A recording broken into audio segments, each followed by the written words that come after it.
Hey guys! So, you all know what's going on.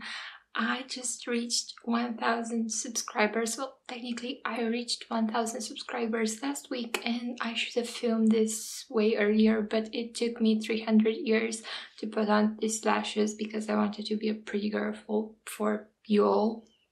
So there's that.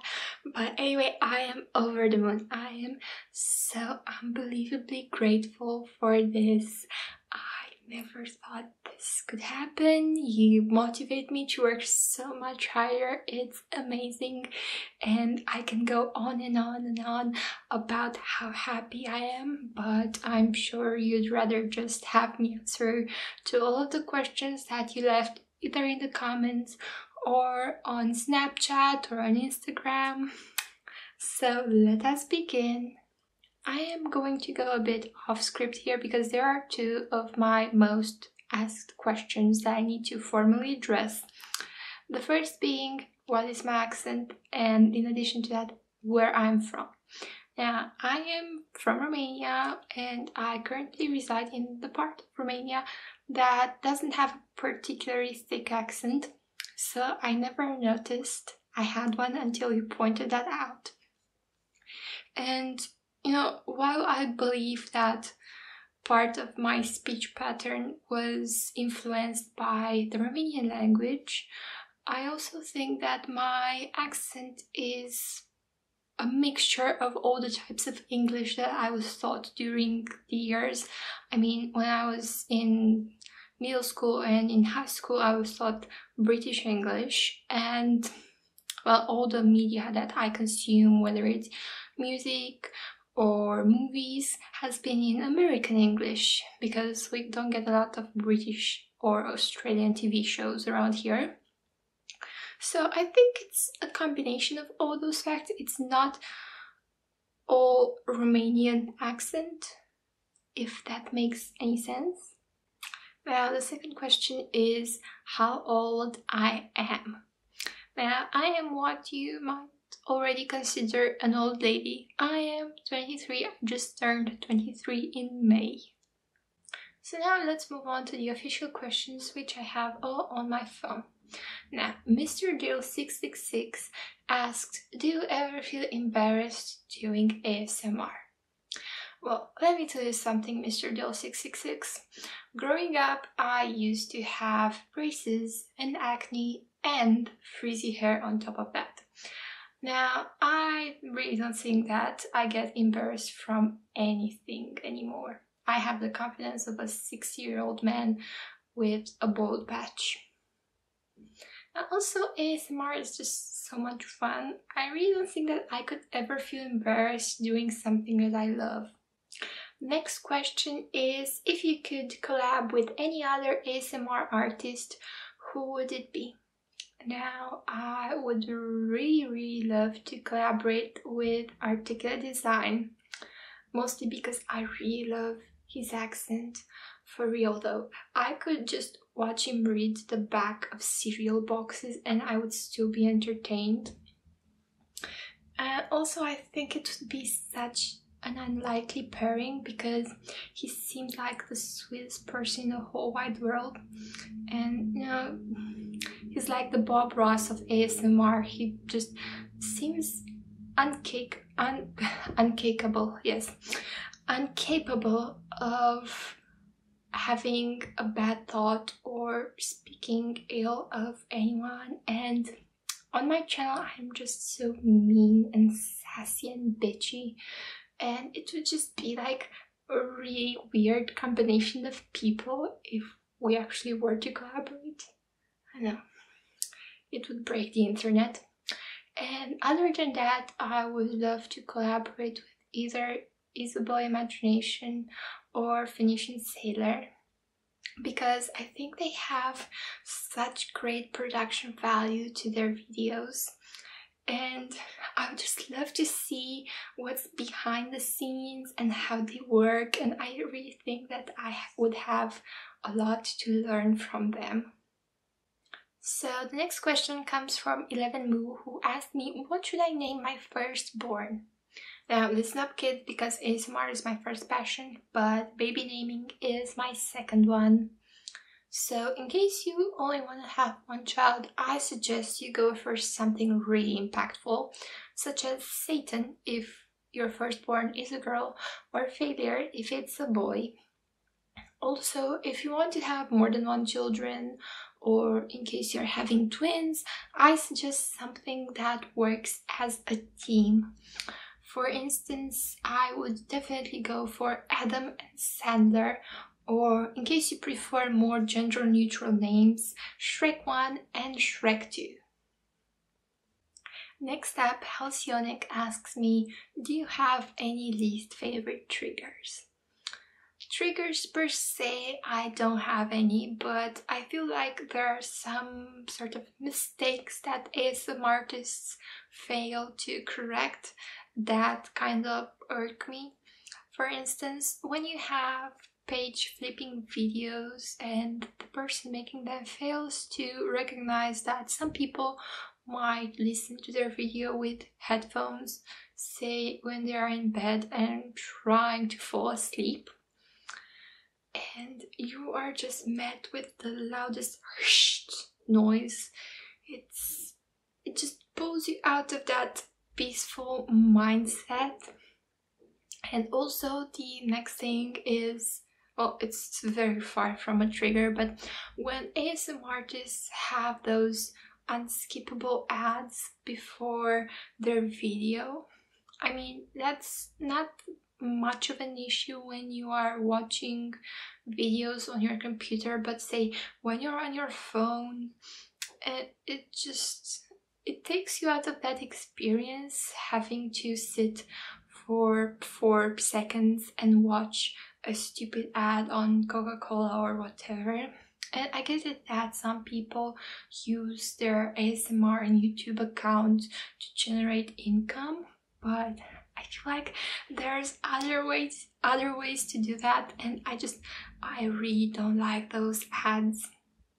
And even more so when they are scattered at different intervals in the videos.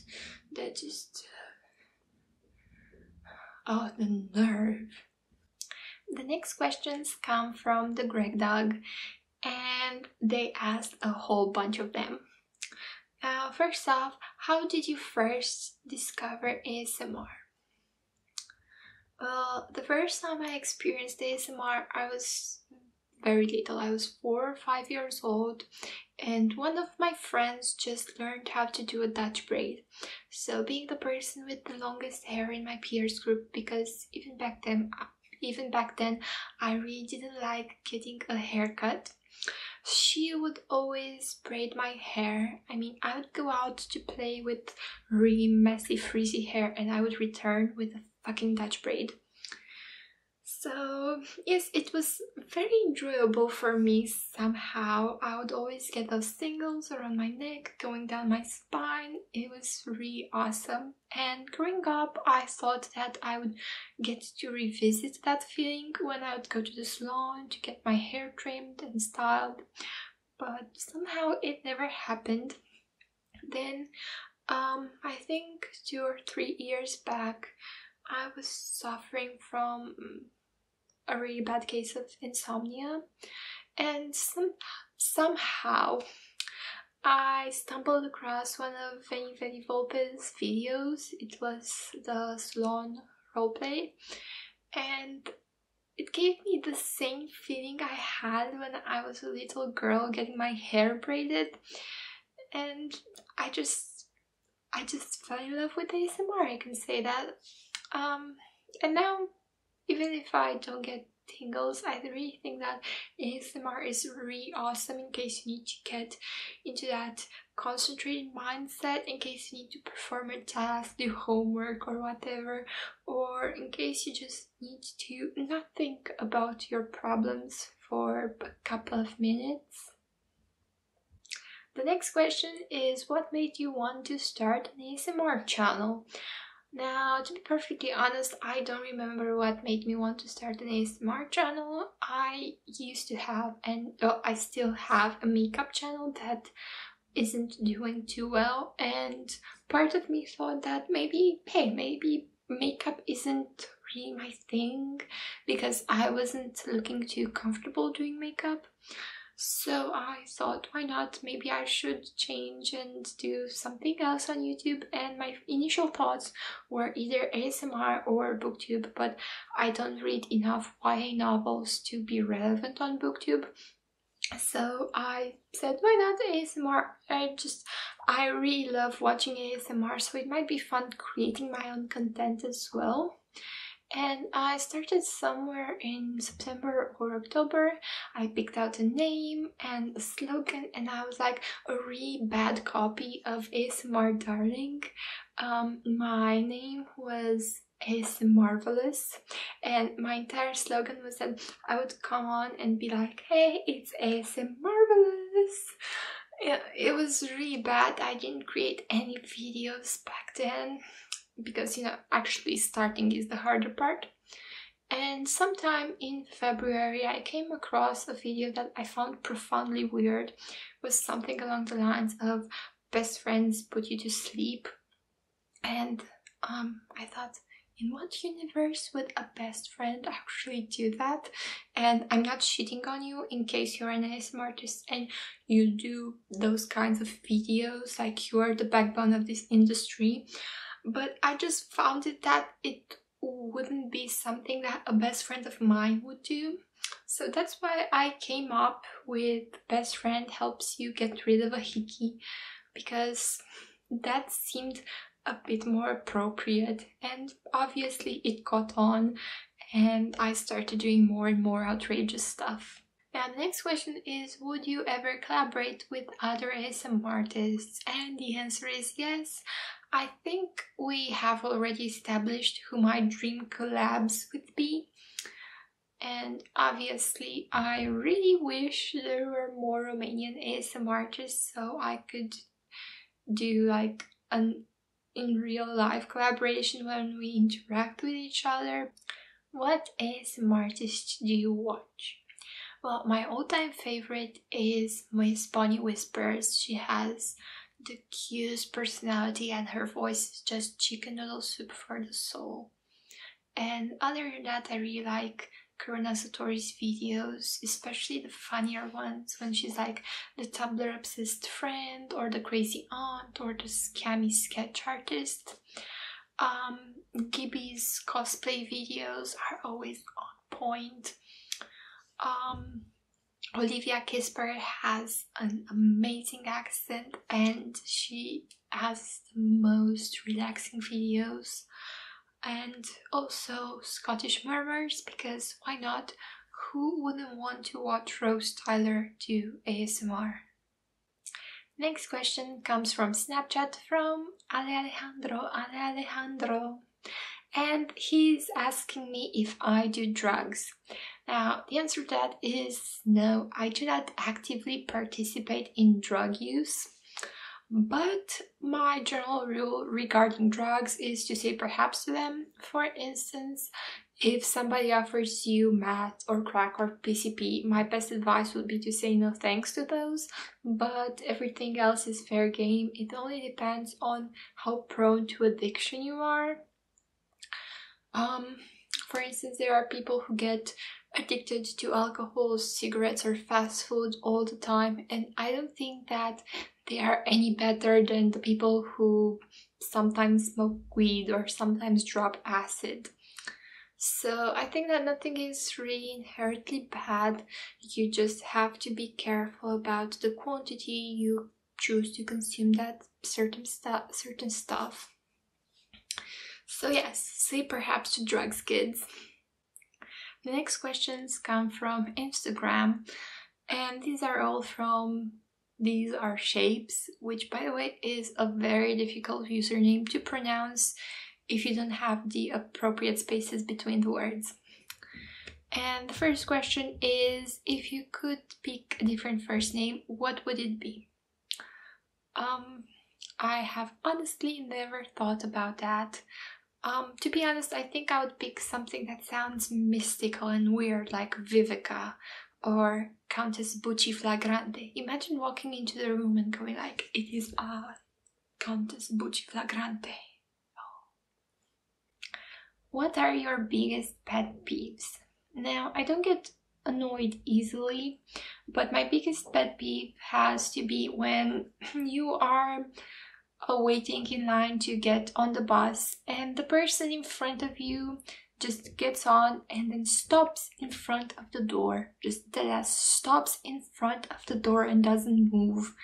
And that just, it makes me lose my fucking mind. And you can almost like 90% of the time you can tell who the people that are going to do that are. You just sense them, you see them, they have that stupid look on their face like, haha, I am the person who will get on the bus and then stop dead ass in front of the door. And if you know somebody who does that, or if your significant other is a person who does that, please, and I beg of you, do not fucking marry them. Do not have their children. These people should not reproduce. How many Romanians are as fluent in English as you? And how do you get so fluent in your speech? Do you use it most of the time or just for the internet? While most Romanian people have a certain degree of English studies because the English language was a mandatory subject in school, at least for my generation, I think that my case is a bit special because even like before I was in school, and before I started formally learning to speak English, I decided that this was something that I wanted to do because, well, about 70% of what's on TV around here is in English. And when I was a little kid, I had really such difficulty in reading the subtitles. Even if the subtitles were in Romanian, I just couldn't read fast enough. I felt like they flashed on the screen really fast and I didn't get to read them, and it was awful watching movies because I would barely understand anything. So instead of learning how to read faster, I thought, hey, I should just learn English better, and that's basically what I did. And my parents got me a tutor. Then afterwards I went to a bilingual high school and I had about 1/4 of my subjects in English. I had English literature and grammar and public speaking, and then I had the history and geography of the British Islands and the United States, which is obviously also taught in English. Then in year 11, I think the entire year had to sit this exam, and that's when I got my Cambridge Advanced English certificate. And yeah, basically this is how it happened. And well, I don't speak that much English in the real life. Well, I do when I'm traveling, but I'm a broadcast college student, so I'm not traveling a lot. It's really easy to come in contact with the English language because, as I said, about 70% of our movies are in English, the music is in English, the books are, well, some of them you can find in English, and in case you want to read new releases, you have to read the English version because it takes a lot of time for the book to get translated into Romanian. So it's really just easy to learn English even if you are not actively learning it from, say, a manual or a study guide. I saved all the 4chan questions for the end because I feel like during this Q&A, my most asked question was, what's your most frequented board on 4chan? And that would be the anime and manga board. And while I do not visit it anymore because I'm a fucking adult and I don't even watch anime that much anymore, that's how I found the clusterfuck that is 4chan.